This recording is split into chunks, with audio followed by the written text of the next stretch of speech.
Plots time. నమస్తే, this is Ravi Prakash. ఈ video marketing people కోసం. అండి, రియల్ ఎస్టేట్లోకి చాలామంది ఎలా వస్తారంటే, రియల్ ఎస్టేట్లోకి వస్తే కోట్లు వచ్చేస్తాయి, లక్షలు వస్తాయి అని చాలా ఆశలతో వస్తారు. పాపం బయట మార్కెట్లో ఇదే ఉంది. కానీ యాక్చువల్గా రియల్ ఎస్టేట్లోకి వచ్చిన తర్వాత మొత్తం రివర్స్ అవుతుంది. కోట్లు లక్షలు సంగతి దేవుడెరుగు. ఉన్న సేవింగ్స్ ఏమన్నా ఉంటే అవి కూడా ఖర్చు అవ్వకపోతే సంతోషం. వీటిల్లో మేజర్గా ఈ కొత్తగా వచ్చే మార్కెటింగ్ పీపుల్ చేసే మిస్టేక్ ఏంటంటే, వాళ్ళు టోటల్ హైదరాబాద్ మొత్తం ఉన్న 10 హైవేస్లో రియల్ ఎస్టేట్ మొత్తం వాళ్ళే చేయాలనుకుంటారు. ఇదే మేజర్ ప్రాబ్లం. నా సజెషన్ ఏంటంటే, ఏ రియల్టర్కైనా select your farm place first అండి. అంటే సెలెక్ట్ యువర్ ఫార్మింగ్. ఒక పర్టికులర్ ప్లేస్ని సెలెక్ట్ చేసుకోండి. ఇప్పుడు మీరు ఎక్కడ ఫార్మింగ్ చేయబోతున్నారంటే, మీ ప్రొఫెషన్ని ఎక్కడ ఇంప్లిమెంట్ చేయబోతున్నారు. అది బెంగళూరు హైవేనా, లేదంటే ముంబై హైవేనా, శ్రీశైలం హైవేనా. ఇవి ఎలా సెలెక్ట్ చేసుకోవాలంటే, మీకున్న contacts, proper kind of developer, మీకు తెలిసిన ప్రాపర్ కైండ్ ఆఫ్ డెవలపర్ ఏ హైవేలో ఉన్నాడు, అలాగే మీ లివింగ్ స్పేస్ ఎక్కడుంది. మీరు వెస్ట్ పార్ట్లో ఉంటా, సౌత్ పార్ట్ ఆఫ్ హైదరాబాద్లో బిజినెస్ చేయాలి అనుకుంటే lot of time waste. So ఈ ఫ్యాక్టర్స్ అన్నిటిని దృష్టిలో పెట్టుకొని ఒక్క హైవేని సెలెక్ట్ చేసుకోండి ఫస్ట్. ఆ హైవేని సెలెక్ట్ చేసుకున్న తర్వాత ఆ హైవే యొక్క లొకేషన్ అడ్వాంటేజెస్ ఏంటి అంటే ప్రోస్ అండ్ కాన్స్ మీద కొంచెం స్టడీ చేయండి. లేకపోతే ఎవరి దగ్గర సీనియర్స్ దగ్గర తెలుసుకోండి. ఇలా తెలుసుకుని వన్స్ ఫర్ ఎగ్జాంపుల్ మీరు వర్క్ చేయాల్సింది ముంబై హైవేలో అంటే, సో ముంబై హైవే మీద అట్లీస్ట్ ఒక 10 డేస్ వర్క్ చేయండి. అసలు అక్కడ ఎందుకు ఇన్వెస్ట్ చేయాలి, మీరే ఇన్వెస్ట్ చేయాలి అంటే ఏ ఫ్యాక్టర్స్ని బేస్ చేసుకుని ఇన్వెస్ట్ చేస్తారు అనే దాని మీద కొంత వర్కౌట్ చేయండి. వర్కౌట్ చేసిన తర్వాత then you start searching for your clients.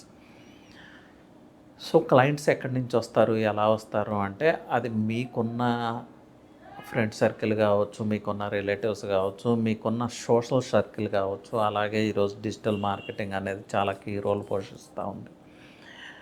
Real estate is all about people అండి, ఇది దృష్టిలో పెట్టుకోండి.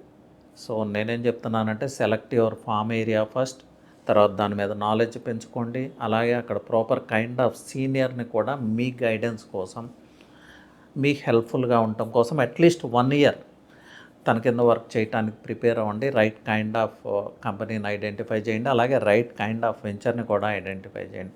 ఎక్కడో ఇంటీరియర్ వెళ్ళిపోయి ఏదో వెంచర్ చూపిస్తే కొనే పరిస్థితులు లేవు.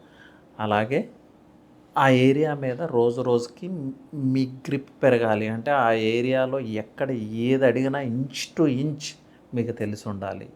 అసలు అక్కడ ప్రైజెస్ ఎందుకు పెరుగుతాయో మీకు తెలిసి ఉండాలి. అలాగే దెన్ హౌ టు ఐడెంటిఫై ఏ క్లయింట్స్లో కూడా బయర్స్ వేరు, లుక్కర్స్ వేరండి.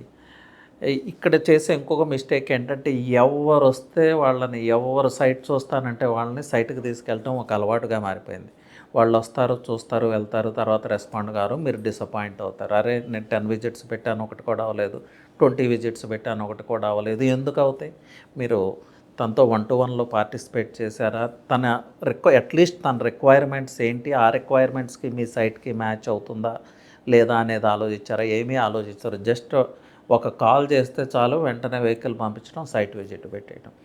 సో నేను విమర్శించట్లేదు, but why you are failing అనే దానికి నేను చెప్తున్నాను. ఫెయిల్ అవ్వాలి అనుకుంటే ఈ సిస్టమే కంటిన్యూ చేయండి. కాదు 10 విజిట్స్ పెడితే అట్లీస్ట్ 4-5 క్లోజింగ్స్ ఉండాలి అంటే నేను చెప్పే సిస్టంలో ఫాలో కండి. సో ఇది ఇంకా ఎలాబరేట్గా చెప్పాలంటే it takes lot of time అండి. సో నేను బేసిక్స్ మాత్రమే చెప్పాను, దాని గురించి తెలుసుకోవడానికి ప్రయత్నం చేయండి. Anyway, thank you, all the best.